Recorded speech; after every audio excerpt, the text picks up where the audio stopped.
This is Support is Sexy, episode 355, with Nedgine Paul, co-founder and CEO of Anseye Pou Ayiti.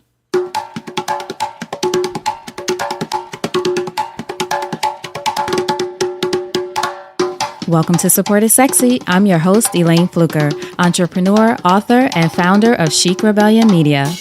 5 days a week, Monday through Friday, I interview inspiring women entrepreneurs who share their wins and their lessons to help you take your business and your life to the next level and create something sexy. Here we go.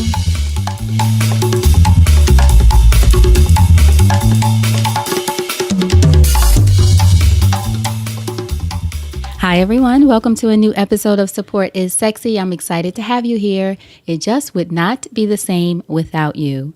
And I love our conversation today with our guest, Nedgine Paul. And Nedgine is the co-founder and CEO of an organization called Anseye Pou Ayiti. That's a little Haitian Creole for you, which I learned during this episode, but it translates to Teach for Haiti. And I love Nedgine's organization, what she's all about, what she's up to, her commitment to finding local solutions to a problem that she saw in Haiti, which is that a lot of the children only get a 6th grade education because there aren't enough qualified teachers to teach high school classes. I shouldn't say enough qualified. Teachers aren't trained to teach high school classes. So her organization is coming in and changing that and creating equity in education in Haiti. Now, what I love about this conversation is not only what Nedgine's organization is doing, but it's inspiration for any of you who are creating nonprofits, thinking about nonprofits, and about social entrepreneurship. And Nedgine gives great advice, information, resources in this episode about that. So make sure you listen out for all of that. What we also talk about in this episode is the power of social entrepreneurship, the importance of being guided by your why, discovering local solutions, ideas for connecting with allies, which, support is sexy, so we're all about that. Nedgine also talks about knowing your niche and then collaborating with people who have expertise in other areas. So in other words, you don't have to know everything.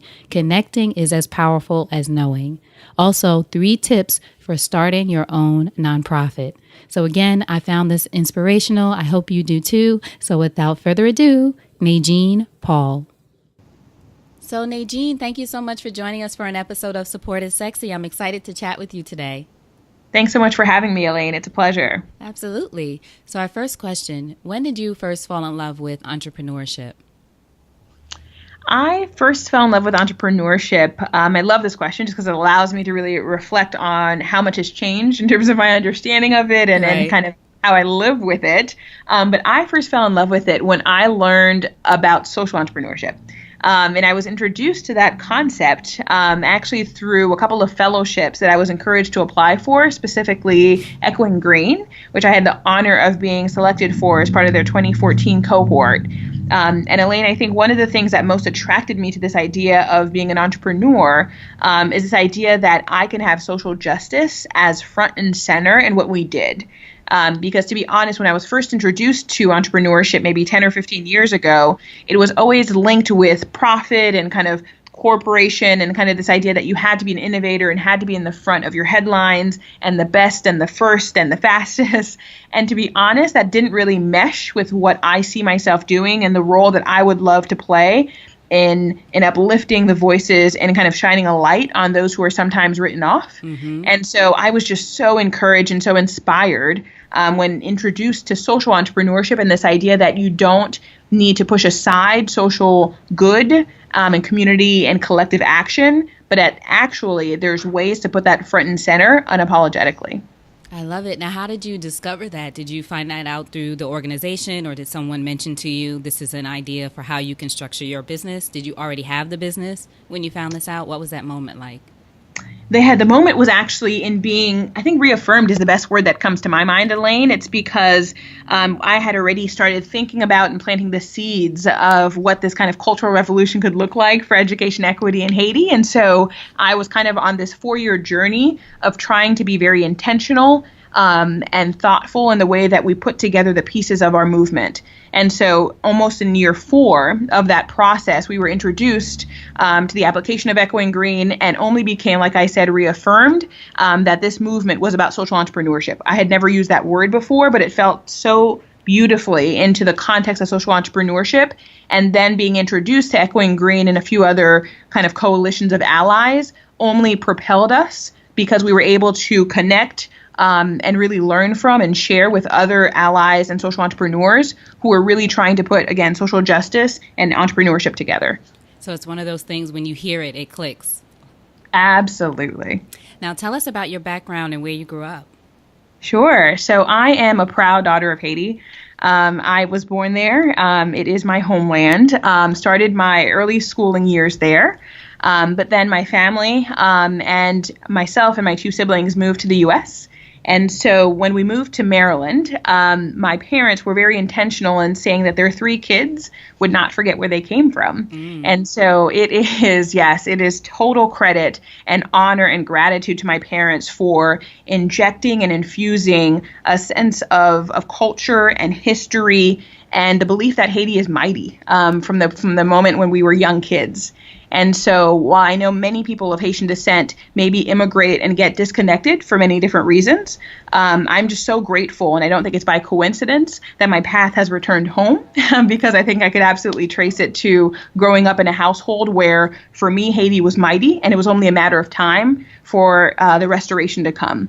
And so from there, I had a chance to move to Connecticut, and there is where I did a lot of my early professional career in education. I was an undergrad at Yale and then stayed in New Haven to be part of a public charter school network where I learned a lot about people who believed that your zip code or where you're born does not determine your destiny. I was part of the Achievement First network, and I just loved being, again, in community with people who pushed on this idea that status quo is not normal and that inequity is not okay. And so having been exposed to that domestically in the U.S., in my mind, it was about translating that back home. And so I earned my master's degree at Harvard Ed School because I wanted to understand kind of international education policy and where around the world are people in global ed asking the questions of why are all kids not getting what they deserve. And so I picked up a lot of tools along the way and moved back to Haiti about 5 years ago to launch Anseye Pou Ayiti.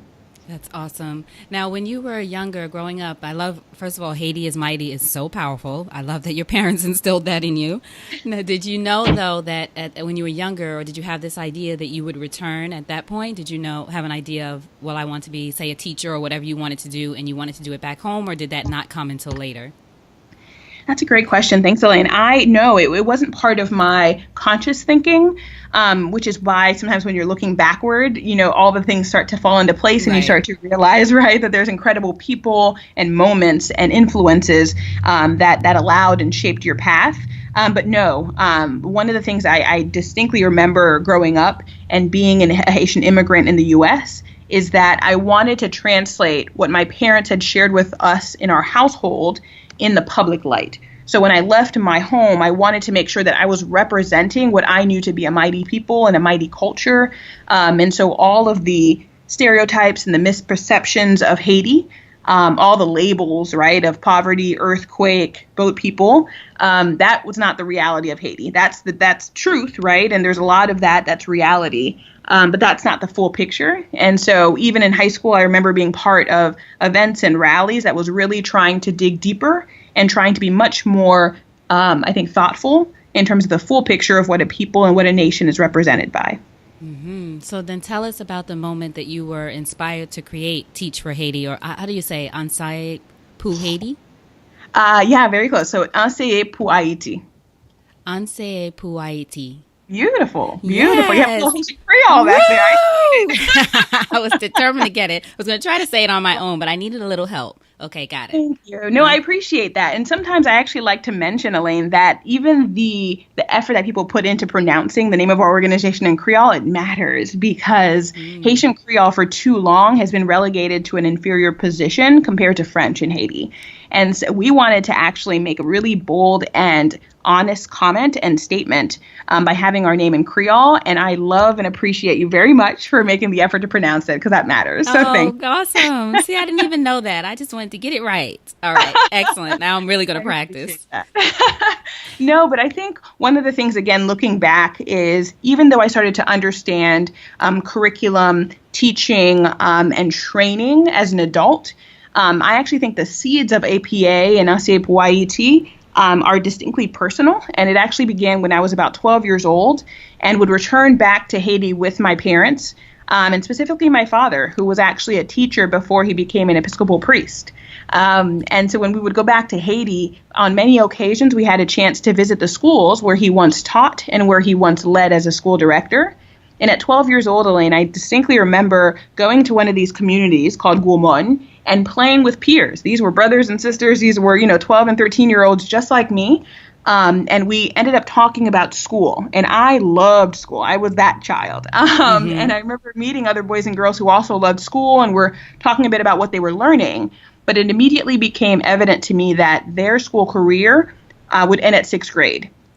And this was new to me. I didn't even understand how I could be looking forward to middle school and high school and college, while for them, they just knew sixth grade would be it for them. And when I turned to my father to ask why, it was the first time that I could remember him not having an answer for me. And that deeply unsettled me, right? Just knowing that he had answers for everything, right? I couldn't understand or reconcile why Haiti is mighty, and yet our education system is not allowing all children to go beyond sixth grade. And is that because they start working after sixth grade, or just sixth grade is as far as it goes? Thanks for asking. In some communities, it's very difficult to see a secondary school. But in general, one of the biggest reasons is because our public infrastructure and public system of education has been crippled in the last few decades by low investment and low resources, and also, just to be very honest, a low priority on quality education. So there's many schools in different parts of Haiti, but in terms of quality, it's very low. And so right now, about 30% of kids in Haiti are passing sixth grade. So even if you had a chance to go to a secondary school, the quality of the teaching and the learning that's happening in primary schools often does not prepare kids to pass the national sixth grade exam and then move on to have a further career in education. So then what happens to those children? It varies. A lot of the children at sixth grade will end up kind of just going into the informal economy. Many of them are at home, right? While other kids are trying and struggling to go on with their learning. Many of those children are not having a chance to do anything beyond having a fifth or sixth grade education. Wow. So now how does your organization, at that point, how did you decide that it was going to fill this gap for millions of children? So for me, I think the question of why is something that I think definitely shaped my path. Again, it's not coincidence, I don't think, that I ended up studying the history of education in Haiti as an undergrad. That was my thesis, right? I wanted to understand how, as a nation, Elaine, we had said in our earliest constitution in 1806 that education is a human right. And yet, fast forward to today, and 30% of children are passing primary school. There was something structurally and institutionally that had gone wrong. And so what we did at Anseye Pou Ayiti is started to peel back the onion, right? Peel back the layers of the why. Why is it that the infrastructure and the quality and the caliber of teachers and the curricula, all of the different pieces, ended up, Elaine, telling us that education in Haiti is probably the last remaining vestige of our colonial past. Like everything that has been structured and created is meant to replicate a status quo that keeps certain people down and lets certain people rise to the top. And so at Anseye Pou Ayiti, we said that we would shine a light on what has made Haiti great, right? What in our history, what in our culture, what in our customs basically tell us that our education system can be about excellence. And so we try to reproduce that in the way that we are recruiting and training a new generation of teacher leaders. So we're recruiting entirely locally, and we're setting up a 2-year fellowship model where really bright talent and this new generation of leaders are working as teachers in rural Haiti so that they're picking up skills and teaching excellence and teaching in a really rigorous way so all kids are succeeding. But these teachers are also modeling what it looks like to be a new generation of leaders for the country.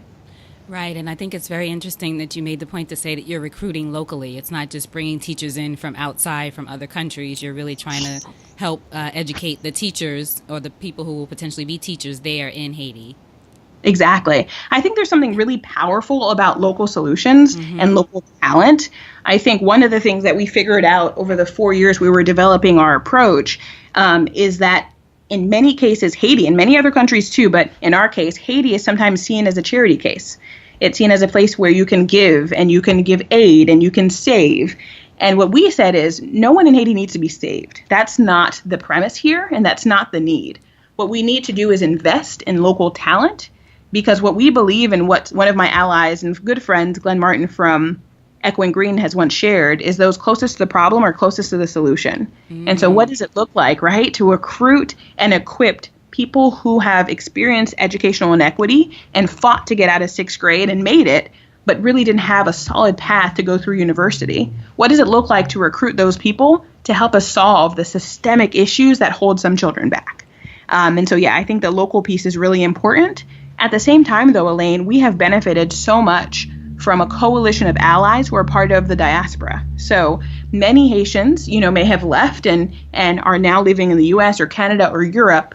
But what I love is that they can be informed change makers and informed allies of our work, and maybe share one of our stories on social media. Maybe when they're speaking to somebody at an event or at a conference, they're advocating for our movement because they realize that this might be a bright spot and an example of what can work. Yes, and I think, too, with the local teachers, it's something very powerful to be said about those children seeing a reflection of themselves.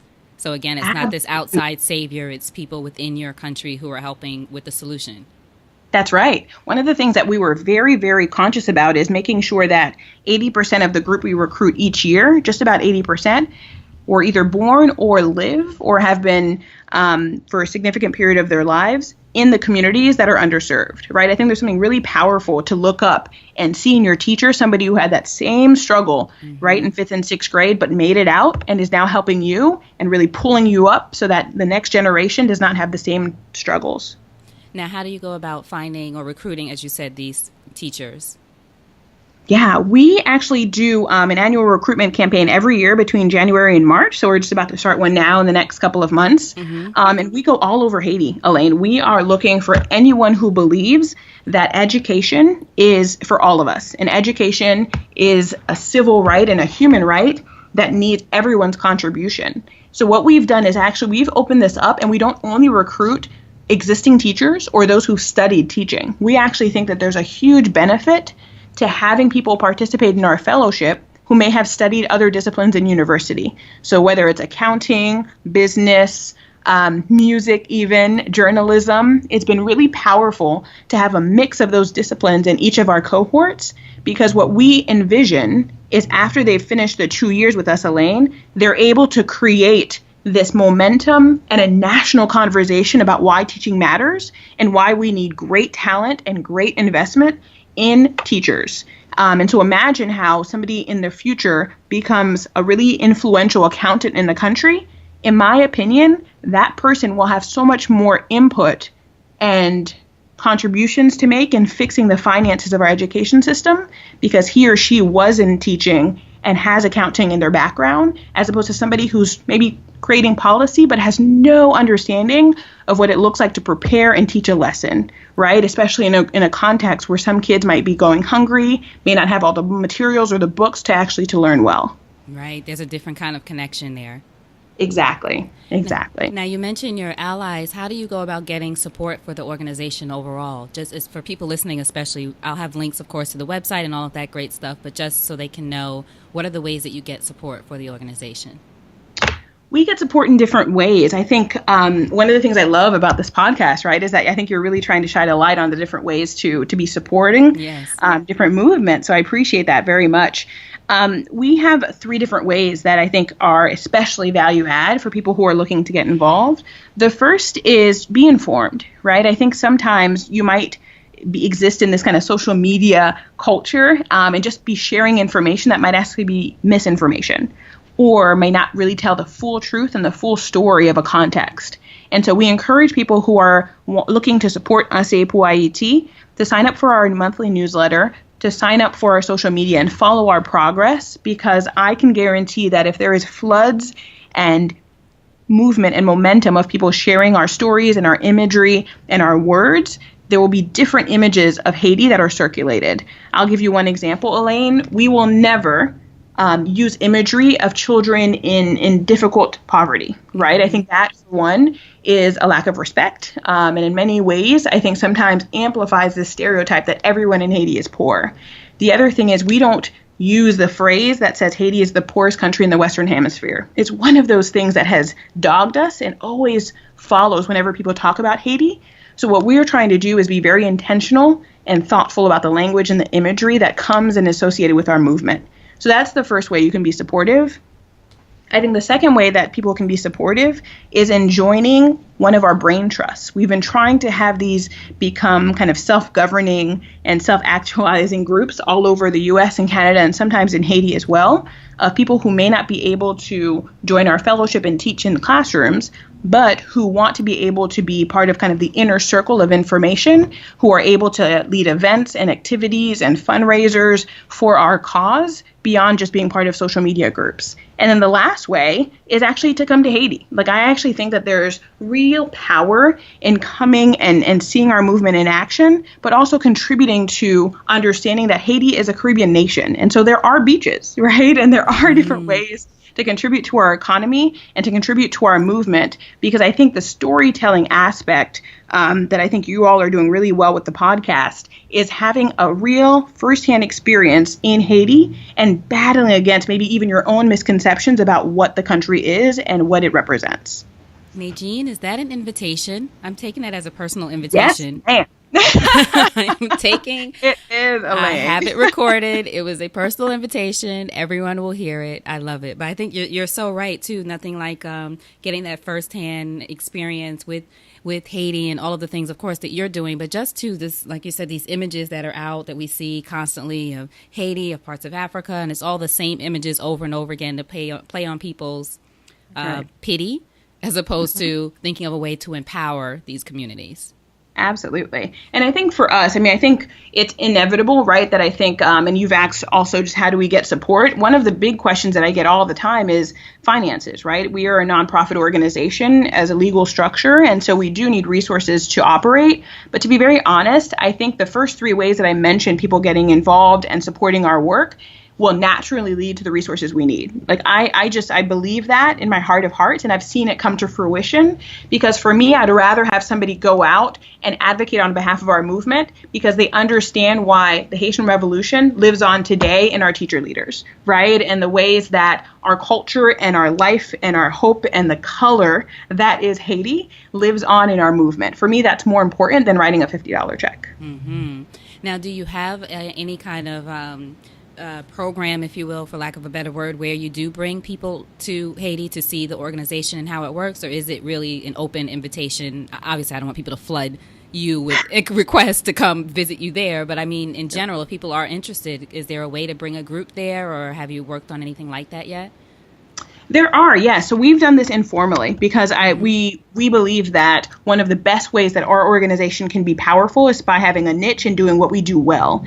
And so one of the things that we know that also is powerful is operating in partnership with a coalition of partners in Haiti, Elaine. And so if somebody is interested in coming and visiting us, definitely send us an email at info@anseyepouayiti.org. But apart from that, when you get in touch with us, one of the things that might come out of our conversation is that maybe you're more interested in kind of the tourist aspect of Haiti, and we have an organizational partner that we can put you in touch with that will help kind of create the perfect experience for you in coming to visit Haiti. Or others might come and say, I'm actually in healthcare. I love what you're doing, but can you tell me a bit more about the intersection of children's health, their nutrition, and how they're learning? So we can tell you about the learning piece, right? But we're not going to try to kind of go crazy and do research to tell you how the healthcare piece fits in just because we want to be your host in Haiti. No, but we have some great healthcare partners in Haiti who will be a perfect ally and maybe a perfect host to your visit. So I think that's the other thing, too, that I have learned a lot about social entrepreneurship, Elaine, is that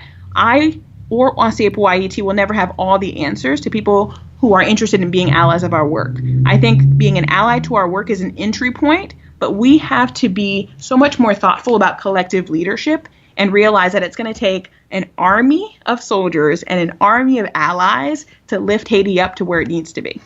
And I think that's such an important point for people to think about in general, just this idea of, as you said, knowing your space, being very focused on your space and doing it very well, but then having collaborations or other people that you work with, other organizations that you can refer people to, they can refer people to you, but you rise together.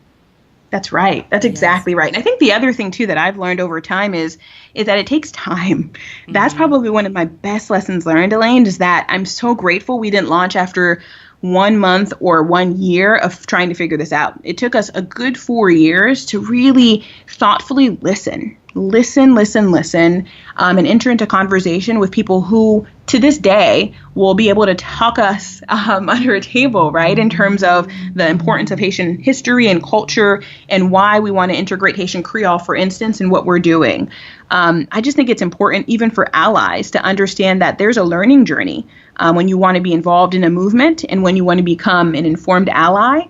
Maybe, and I hope, this is an invitation to be patient as you're looking to get involved with social change. Mm-hmm. Now, how has the local community responded to Anseye Pou Ayiti? We are incredibly honored, Elaine, that we have not just been received in community, we are community, right? I think that word means so much to me, and so I appreciate the question. And I think one of the ways that we've been received so well and integrated so well into community is because we took our time, one, to listen to community members instead of coming in with a preconceived idea or imposing what we thought would be a solution. Honestly, Anseye Pou Ayiti's curriculum, our mission statements, so much of our core beliefs and our core values are a synthesis of what we learned after speaking with dozens of parents and students, even some people who were very disgruntled and discouraged that education change could ever really come, right? And so over 4 years speaking with these dozens of people, they're the ones in our communities and who are still with us today who taught us so much about what Anseye Pou Ayiti could be. I think the other thing that has given us so much trust and credibility, Elaine, is that we are able to recruit from community, right? We've never, ever assumed or created a program that said, ooh, in this community, you're underserved or unequipped to provide the talent it takes to be part of this movement or to be part of this organization. I'm so grateful that our entire staff have been lived and raised in Haiti and have worked in Haiti. Many of them come from some of the communities where we're working.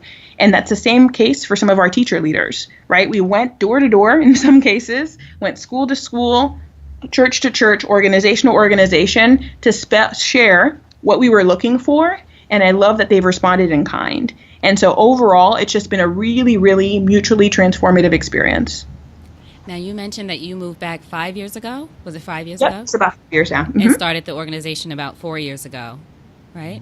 That's right. Was it important for you? Obviously it was, but why, I should say, was it important for you to move back, to be there on the ground while you're building this organization as opposed to living wherever in Miami or anywhere else and sort of going back and forth? It seems like it's very important for you to be there, part of, as we just talked about, the community.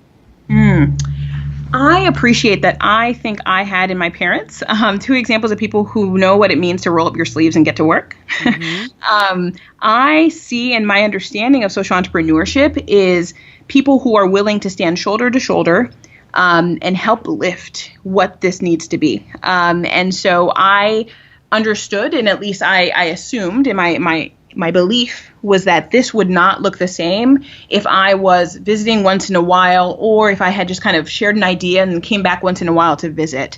I wanted to be changed as much as I hoped Anseye Pou Ayiti was leading to change. I think that was the other thing, is I was willing to be vulnerable enough and humble enough to say that what I knew in 2012 is not what I knew in 2014 and is not what I know today, because I stand shoulder to shoulder with our teacher leaders and our staff and making this hard work happen every single day. Yes. Now, what does your support network look like within the organization and otherwise? You know, we're all about support around here, Nedgine. I love that. No, I appreciate it. And the other thing, too, that question actually reminds me of, Elaine. So to the point of like me going back and being local, that was my path, right? And so I wanted to just be clear in sharing that I think one of the other things that I've learned along the way is you need to know who you are before you try to just jump into entrepreneurship, because others might have had a similar path, but may have decided ultimately that going to live in Haiti full time was not the path. And so I just wanted to say that with a word of caution, because I would hate for some of the conversations I have with people to immediately translate to make a difference, you should live in Haiti or live in the community where you want to have a change. So That's just the other thing I would add. But in terms of my support network, who helped me come to that realization, I am Number one, I think it would be the community of faith that I have around me. I think faith and education were kind of the twin pillars of my upbringing. And to this day, those who kind of stand kind of in prayerful support really keep me grounded and help refill the tank when things get rough, and there are ups and downs that are just inevitable. The other thing, too, is just family, right? And being really conscious and really intentional about making sure that from my husband to my brother and sister to my parents, aunts, uncles, cousins, that in whatever way makes sense, that I remain intact in terms of who I am. Because one of the biggest dangers, I think, of social entrepreneurship, especially in this age of so many difficulties in our world and for our humanity, is that you're so caught up in the muck and the mess of it, Elaine, that you start to change and your heart gets hard, or your hope starts to dwindle, or the way that you used to enjoy humor is completely erased because you're just angry at the world, right? And so, honestly, I think my faith and my family are the ways that I remain intact and that I remain Nedgine, even when the days get tough. Is your husband a part of the organization as well, or a part of your work overall as well? Cheerleader number one. Yeah, cheerleader number one. He has done more than I could probably ever articulate for our imagery, for our social media campaigns, for spreading the word and help us think through the really difficult questions that you just have to say out loud, because if you get in your head too much, it's difficult. So cheerleader number one, plus just actively involved in more ways than one. Oh, that's awesome. Did you guys, not to get too much into your relationship, but did you guys know each other before you started the organization or after? After. He's also, after. He's Haitian and actually had more of his formative years in Haiti. And so I think even that was directly related to, I think, the way that we connected and aligned with the why and the purpose and the urgency of this movement. And so I think his life experience even talks directly to the need for Anseye Pou Ayiti as well. So if you were looking back on a young Nedgine a few years ago, 5 years ago, before you actually started the organization, what would be your advice to her? And keeping in mind our listeners who might have an idea for a nonprofit or something that they want to do to help their community or another community, what would be not necessarily your first step, because some of that might be some of the basic, organizational setup, but just what would be a piece of advice that you would have loved to either receive or that you would tell a young Nedgine from 5 years ago now about specifically setting up a nonprofit? Three things come to mind. The first is there is help out there. There are supporters and there are institutions, including fellowships, that want to help create the scaffold on which you can build this dream and build this vision. And so when the vision seems overwhelming and impossible to even dream about or even talk about out loud, one of the first pieces of advice that I would have shared is look out for the people who just want to be the scaffold, who just want to be the foundation on which you build. Because I think fellowships are out there and not enough people know about them. The second thing that I would share is it's okay if everything around you tells you to be in the headlines and in social media and posting every other day, etc. That's not your path, and it's okay. I think for a little while there, I was struggling with this idea that we had to be as public and as visual and as present on social media as maybe other campaigns and movements. And what we realized early on, actually, is that our most authentic and unapologetically Haitian self is grassroots.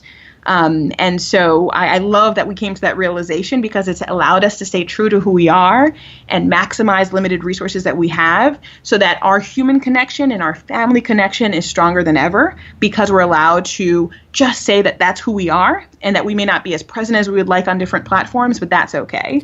Now, how did you, before we go to number 3, because that's great, how did you get to that point where you either decided or came to the realization that, okay, we're going to do things differently, we don't have to be everywhere? Because there is a lot of pressure, whether we put it on ourselves or from just what we see everywhere else, like, oh, we need to be here, we need to do that, we need to do this, because everyone else is fill in the blank.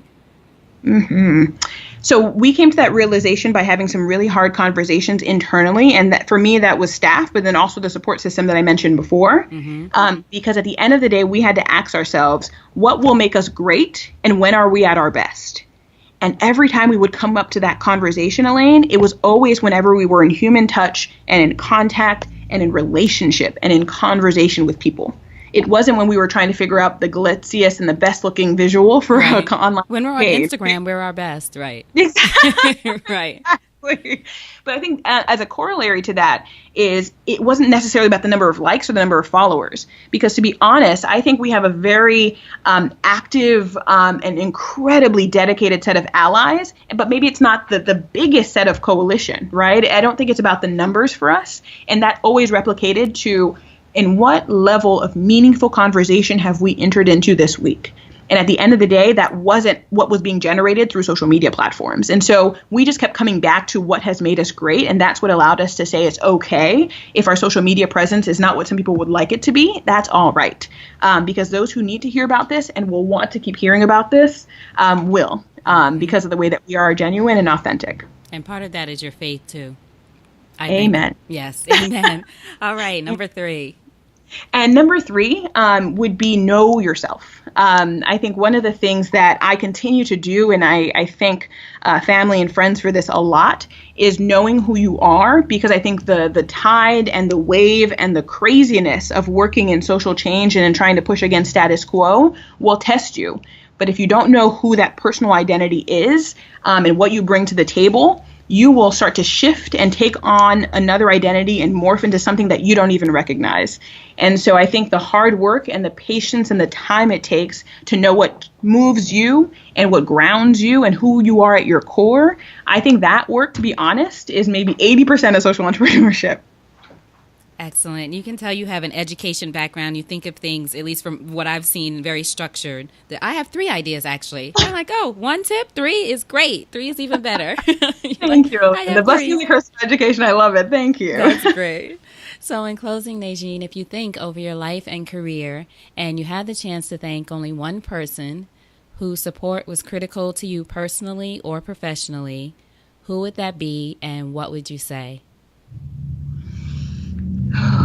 It is a tight race for the thanks, especially because I think I've mentioned to you how gratitude just runs too deep for me to even express with words. But if I had to choose one person, it would be my mother, Ghislaine, who I think for me has been more than a role model, but I think has just been the embodiment of faith and action and justice all in one. I truly believe that from the way she raised her children, the way that she mothered more things than just her children, that she's really led the way in a quiet and forceful way for what it looks like to stand in truth, to stand in sisterhood, and to be a bold woman for change. So I thank her endlessly and just hope that I continue to make her proud.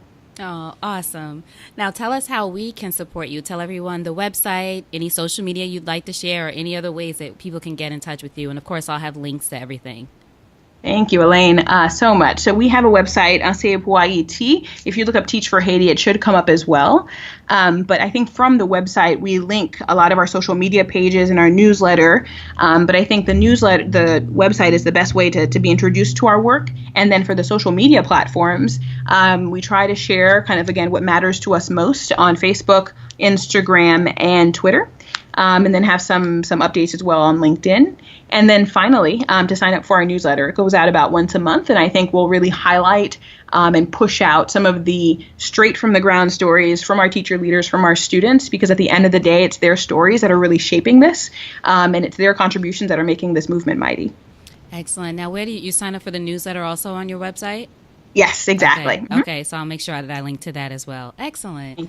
Thank you so much, Nedgine. This was so powerful and just inspirational, honestly, aside from the fact that I have an invitation to Haiti now.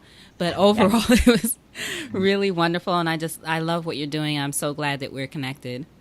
Thank you, Elaine. I appreciate the time. Absolutely. Now, before you go, what's a parting piece of advice from you to our listeners about anything? One of the things that has propelled me, and I think I still get inspired by every day, is history. And so one of just the words of advice and just parting words that I would share with your listeners is learn history. Get to know your personal history, get to know your family's history. And if there's a context or community that you want to learn about, know its history. Don't assume that the way it is today in 2017 is the way it always was. And in many ways, one of the things that always thrills me is that history is today. The things that we see around us are the direct product and result of what used to happen in history. And so I hope more of us can continue to be digging into our histories to continue to uncover the truth. Excellent. Nedgine Paul, thank you so much. Hold on just a second. All right, I hope you enjoyed that conversation with Nedgine. For more about her and for more about Anseye Pou Ayiti, make sure you go to supportissexypodcast.com. Just search Nedgine, Nedgine, in the search box. Her show notes page will pop up with all of the links, the resources, ways to get in touch with her, get in touch with the organization, find out about taking a trip to Haiti, and all of that good stuff. Supportissexypodcast.com and search Nedgine. All right, so thank you so much for listening. You know, I appreciate you. As I always say, it would not be the same without you. Thank you so much for being here. If you have time and if you love the show, I would love to get a review from you. It can be a 5-star review. Any feedback is appreciated. Leave a review. It helps the show. It helps our guests. It helps us continue to do what we do. And I love bringing these women and their stories from all around the world to you. But I need to know your feedback. So if you have a few minutes, leave a review. Let me know what you think. All right. So thank you again for being here. And until next time, you know what to do. Go out there and create something sexy. And I'll talk to you soon. Take care.